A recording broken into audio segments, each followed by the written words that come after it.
Hey, Redux Troubles, it's your Judge B coming at you again from Comicpalooza, and we're here with the great voice of our childhood, Miss Miss Veronica Taylor, who is the voice of Ash from Pokemon. Ma'am, how are you doing? Are you enjoying Houston and Comicpalooza? Yeah, I'm having a great time, thanks.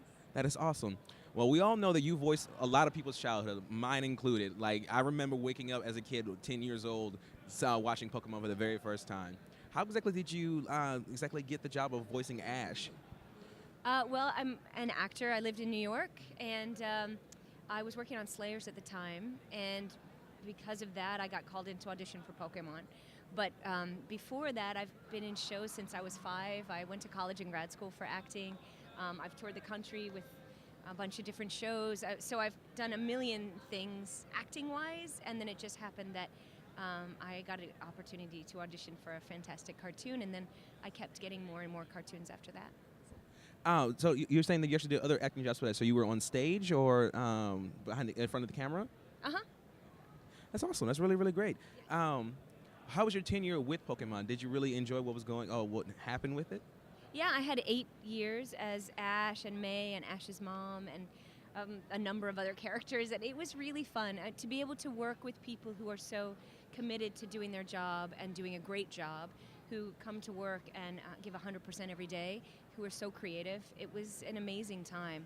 Plus, the characters that I played were, I don't know, you could really I could identify with them, and it was a great acting experience because who doesn't want to go to work every day and play a 10-year-old boy, you know? That actually sounds almost kind of fun there for a second. It is fun. It was really fun. You know, I don't battle a lot in my real life, so to go and be able to have a battle and have a million, well, not a million at the time, 150 Pokemon at your disposal and catching things, and it was good. Out of all your roles, which one do you think is your favorite besides Ash? Gosh, I love creating characters, I should say. So every role that I play is one of my favorites. But Ash, I had 8 years, so I had a lot of time to really get to know who he was. May was a nice balance to that because as a girl, it was nice to play a strong female character.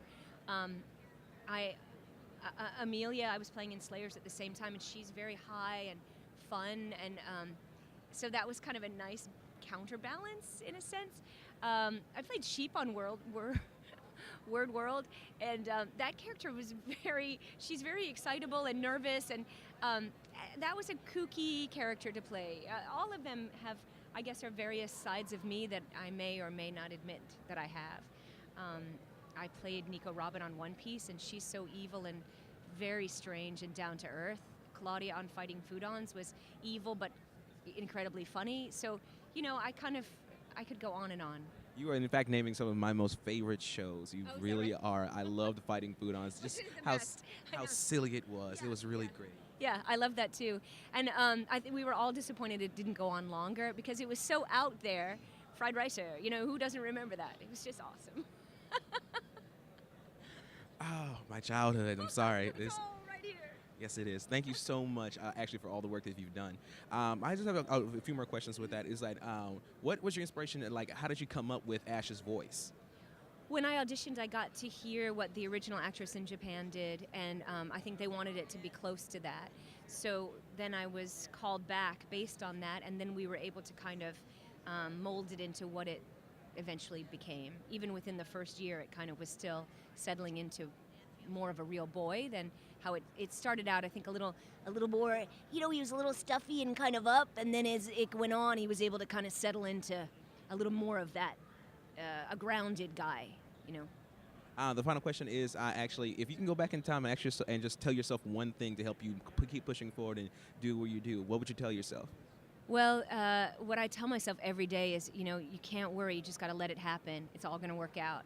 And I think for everybody, you have to really just follow your dreams. You know, if you are committed to what you want to do, you just go for it. And then that may change, and then you just go for that. But you have to be able to be open to possibility and go and not worry so much. You know, we all need money. We all have trouble paying the rent. We all worry, but you just got to focus and go forward.